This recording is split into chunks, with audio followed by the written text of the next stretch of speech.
Man, I love malls. I do. Once I was in this mall up in Atlanta, and these guys were dancing for like money and stuff, and my friend Dave and I was all like, Jimmy Gibbs Jr. is the man. I mean, I don't know anybody like that, man. But there was this guy I knew. He raced dirt tracks, not stock cars, but open wheel cars, you know? And he was racing once, and a goat. Ellis, sweetie, can this wait? Okay, but there was a goat. I knew this guy who was trying to set the world record on staying on a Ferris wheel. He'd been up there like 2 days or something, and he wanted some beer, but they weren't giving him any, so he got this rope. Now, don't ask me where he got the rope from. Man, all this mud reminds me of my friend Keith. Yeah, he was going to build a shack once to live in and all. And I know most people here, they build houses and they become shacks. But Keith, he was about jumping right to the shack stage. But he had no wood. So he got some mud and was making what we were all thinking was going to be these adobe bricks, you know, like when the people out west made bricks and shit. Well, he had mud and... I ain't ever been in a sugarcane field before. I mean, I seen them and all, but no real reason to go into one. But now you go into a peach grove, you find all sorts of cool shit. This one time, I was in a... Ellis, is now the best time? Okay, but... I don't care. Nobody cares. Right. Do you know what suck the heads means? Because I came down here with Keith once, and he didn't know. And, I mean, it ain't nothing bad. It's about eating. Boy, you are wearing me out. Okay. I ever tell you about the time Keith and I made fireworks? Now, I didn't know shit about chemistry, but Keith figured gasoline burns, doesn't it? Third-degree burns on 95% of his body. Man, people in the next city over were calling to complain about the smell of burning skin. I ever tell you about the time Keith tried to deep-fry a turkey? Third-degree burns over 90% of his body. His doctor called up, like other doctors, to look at him because they'd never seen burns on top of existing burns. Uh-huh. I ever tell you about the time my buddy Keith drove his car off a cliff, broke both his legs? Hey, it's not a funny ha-ha story so much as it's a make-you-think story. For instance, windshields look pretty durable, right? Yeah, not the case Ellis. according to Keith. Ellis. Son of a bitch Ellis, flew sweetie. right through that Ellis. sucker. Okay. My buddy Keith lived in a graveyard once for a whole year. It wasn't a dare or nothing. He just got kicked out of his house. He said he never saw a single ghost except this one time when a ghost stabbed him from behind and took all his money. And he might have just been a homeless guy because he had a robe on with 2 eyes cut out his face. We ain't got time for this, Ellis. Sure. My buddy Keith tried camping out on top of a building once. He was shooting crows, but the police were too busy tear gassing him to ask what he was doing up there. He screamed for an entire year every single time he opened his eyes. Oh, man. At first it was funny. Then it just got sad, but then it got funny again. Oh, man. I ever tell you about the time my buddy Keith got rolled by a gator in a swamp? Man, he didn't agonize it or nothing. We were just trying to grab 2 so we could piss him off and get him into a fight. Well, anyway, the 3rd time Keith went under, I realized something was wrong. So I ever tell you about the time my buddy Keith drowned in the Tunnel of Love? You wouldn't think it could happen because the water's so shallow, but that's how it gets you, man. Overconfidence. Keith was with his lady at the time, and he was yelling for her to save him, but she didn't want to get wet. Uh-huh. I ever tell you about the time me and Keith snuck into a Tunnel of Love? Man, if you get your spit thick enough, you see, y'all can hang a loogie off the overhang, right? So when smooching sons of bitches behind you... Okay, Ellis, this is really not the best time. Okay. I ever tell you about the time me and Keith snuck a paintball guns on a roller coaster?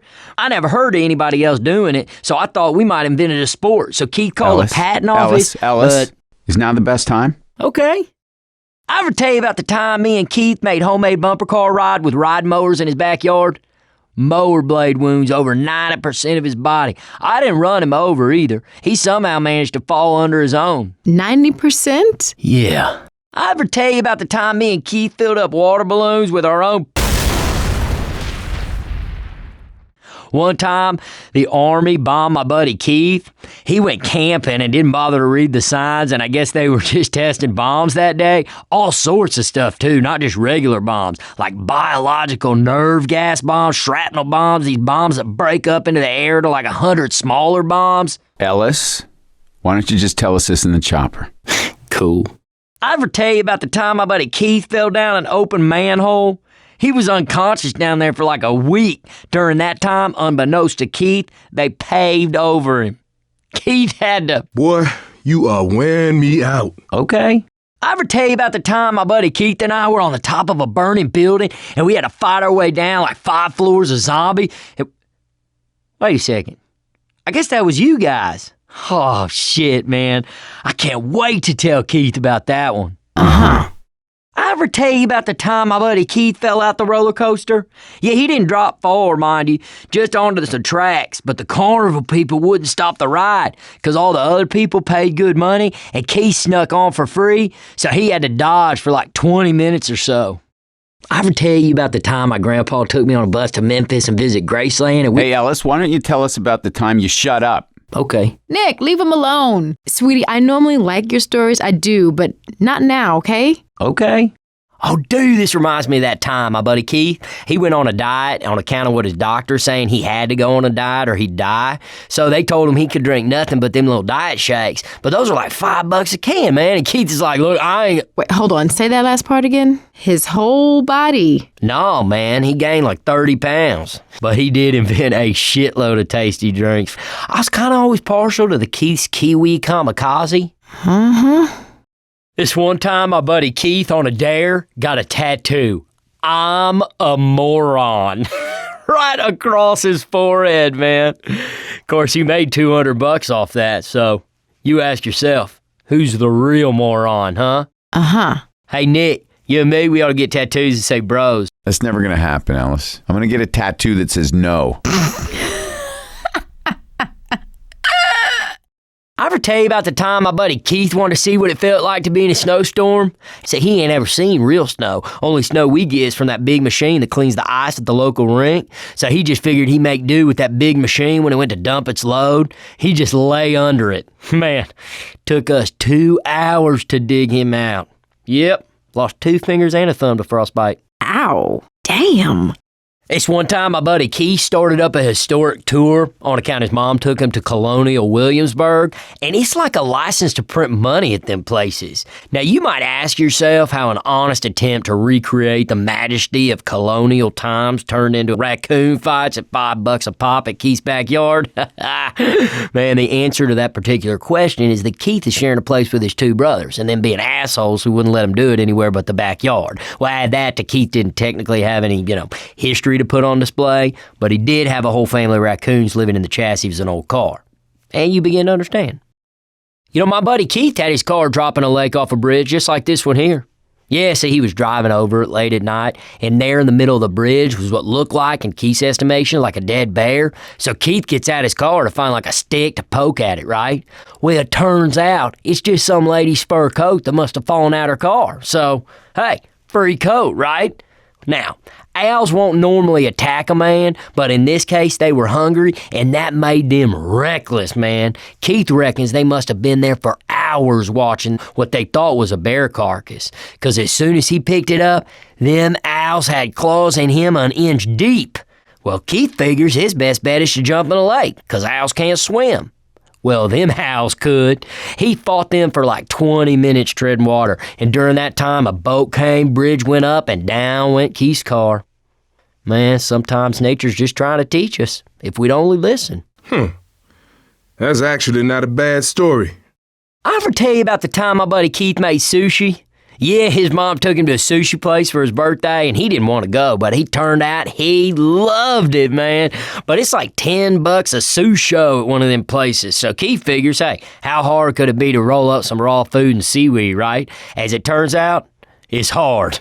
Now, they say experience is the best teacher, and experience taught Keith that if you ever eat 3 pounds of raw chicken, it kills you. Now, luckily, Keith's brain went into self-defense mode and started shutting organs down to head the chicken off of the pass, and the doctors were able to get him out before his heart stopped. But to this day, Keith has no sensation in his right foot, and doesn't recognize his brother Paul no more. Hey, y'all. Yeah, I like this bridge you got. This reminds me, my buddy Keith and I were once on a bridge just like this, man. Well, kinda. I mean, I was on the bridge, and Keith was sure he could jump the river without the bridge. So I raised the bridge, and well, did you know cars could float? I mean, for a little while at least? No. I ever tell you about the time my buddy Keith snuck into a wedding? He thought he was being smart, getting all dressed up and but it seems the preacher wasn't there, and they all thought he was the preacher, and well, he married him the best he could. I think that counts for them being married, but I don't know, maybe not. I think they named one of their... Ellis. Ellis, if I listen to this, will this be the last one? Yeah, no. I hate you, Ellis. Well, I still like you, Nick. I ever tell you about the time my buddy Keith got married? Of course not. That's a trick question, because he never did get married. You know, you always hear about them runaway brides. Well, Keith, he was a runaway groom on his wedding day. Yep, all started when he... Oh, not again. Careful. I've seen a bride just like this before. Something old, something new, something about to rip your guts out. Oh, man. You think she's crying because she got left at the altar? Bride, wedding, gotta be a cake around here somewhere. Coach, no time for cake. I ever tell you about the time my buddy Keith got married? Of course not. That's a trick question. He never got married. You know, you hear about them runaway brides, right? Well, Keith was a runaway groom, and on his wedding day, it all started when... Would you guys shut up?